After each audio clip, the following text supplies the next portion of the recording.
గజ్వెల్ల జామ తోట శ్రీగంధం పెట్టినాం. క్రాప్ బాగానే వచ్చింది. ఎన్ని సంవత్సరాలు అవుతుంది?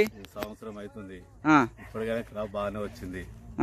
కాయ కూడా మంచిగా ఉంది, తీగానే ఉంది. శ్రీగంధం చెట్లు ఎన్ని పెట్టిరు? శ్రీగంధం చెట్లు దాదాపు 500 చెట్ల దాకా పెట్టినాం. జామ చెట్లు ఎన్ని పెట్టిరు? జామ చెట్లు కూడా 500-600 పెట్టినాం. బాగానే వచ్చింది. జామ చెట్లు బాగా శ్రీగంధం పెరుగుతున్నాయా? బాగా శ్రీగంధం బాగానే వస్తుంది. జామ కూడా బాగానే వస్తుంది. ఇప్పుడు మళ్ళీ గజ్వెల్ దగ్గర ఈ పక్కకు ఇంకో 2 ఎకరాలు పెడుతున్నాం. ఇప్పుడు స్టార్టింగ్ ఇప్పుడు పెడుతున్నాం. ఎక్కడ తెచ్చుకున్నారు మొక్కలు? అప్పుడెప్పుడు ఎక్కడ తెచ్చుకున్నారు? ఇప్పుడు ఎక్కడ తెచ్చుకున్నారు మొక్కలు? హైదరాబాద్లో.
ఏం జామా?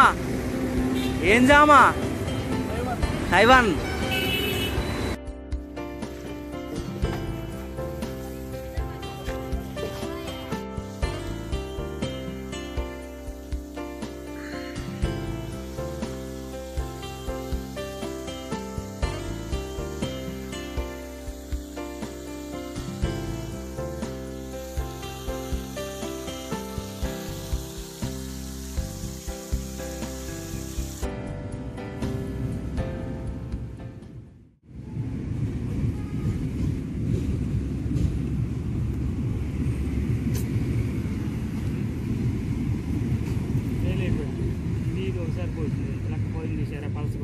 చూడండి, ఇక్కడ చూడండి. ఇది తీస్తే టైట్గా వస్తుంది, అట్లా రావద్దు. టైట్గా తెగిపోతుంది. ఫ్రీగా వచ్చేయాలి. ఫ్రీగా వచ్చేయాలంటే ఏం చేయాలి? కింద చిప్స్ వేయాలి. కొన్ని అంగళాలు మందరం చిప్స్ పోసేయాలి. దాని మీద దొడ్డు ఇసుకపోయాలి. తర్వాత పైన సన్న పిసుక వేసుకోవాలి. ఏంటంటే మనం కొట్టిన వాటర్ అంతా కిందికి దిగిపోయి ఆ చిప్స్ కిందికి వెళ్ళిపోతుంది. మొక్క డ్యామేజ్ ఉండదు. ఇంకో విషయం ఏంటంటే గింత చిక్కగా పోసుకోవద్దు అని నేను అనుకుంటున్నా. హైదరాబాద్. అంటే ఇప్పుడు సిప్స్ పోయమంటారు. కింద స్లాబ్ కంకర ఉంటుందా? స్లాబ్ కంకర పలసగా పోసుకోవాలి. ఆ స్లాబ్ కంకర మీదకి వెళ్ళి సన్నని చిప్స్ ఉంటాయి, సిమెంట్ ఇటుకలకు వాడతారు, అది కూడా పోసుకోవాలి. పోసుకున్న తర్వాత మీద దొడ్డుది వాగులలో దొరుకుతుంటదా గరక, ఇసుక సన్నని ఇసుక పడుతుంటారు. ప్లాస్టింగ్ కోసం వాడిన తర్వాత పక్కకు పారబోసి తీసుకుంటుందా, అది పోసేయాలి. అది పోసిన తర్వాత ఈ సన్నని ఇసుక పోసుకోవాలి. సన్నని ఇసుక ఎలాంటిదంటే పట్టద్దు, డైరెక్ట్గా మెత్తది పోసుకోవాలి. దాన్ని మెత్తదిగా మనం దాన్ని జల్లెడ పట్టింది పోసుకోవద్దు. డైరెక్ట్ మెత్తడి దొరుకుతుందిగా ఇసుక, అది పోసుకోవాలి.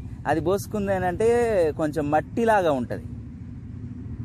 మట్టి కొంచెం అవశేషాలు అలా కలిసి ఉంటాయి. ఇంకో విషయం తెలుసా, అలా ఉన్నా కానీ పనిచేస్తుంది. ఏర్ కట్ అయినా కానీ వచ్చేస్తుంది చెట్టు, ఏం పర్వాలేదు. కింద కింద కింద తలకాయ కట్ అయినా కానీ వస్తుంది కానీ అట్లా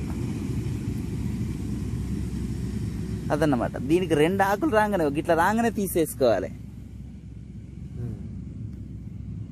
ఎంత బలవంతంగా వచ్చింది చెట్టు, ఇది అంత బలవంతంగా రాకూడదు.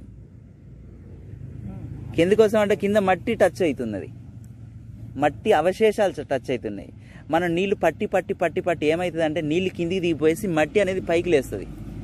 ఏంటిది మట్టి అంటే కొంచెం వండు మీదికి లేస్తే లోపల ఒక ఒక రకమైన అది నీళ్లు స్ట్రాక్ అయిపోతాయి, దిగాల కిందికి.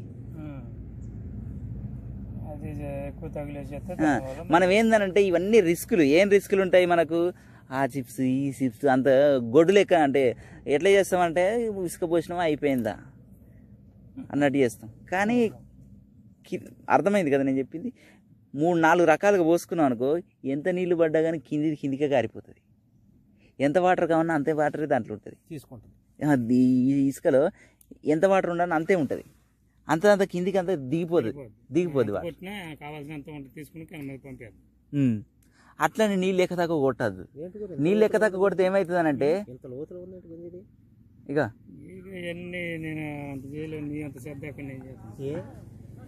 ఎంత లోతులో ఉందేంటి గురు? నా ఎంత తిరదాట పెట్టుకురు మీదే ఇది మాది అన్ని ఇక్కడ ఉన్నాయి.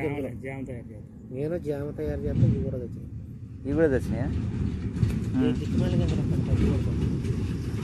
ఒకసారి కొద్దిగా బాగున్నాయి అని తెమ్మను అంటే రెండోసారి కలిపి వేస్తారు. అంతే. నిన్న ఒకటి 10 కేజీలు అదే చేసి మహాగని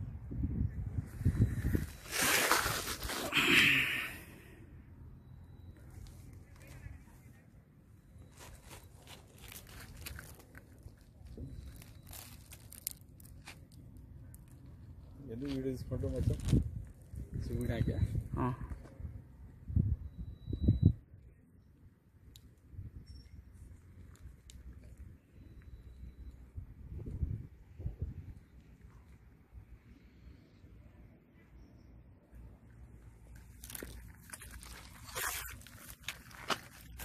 जा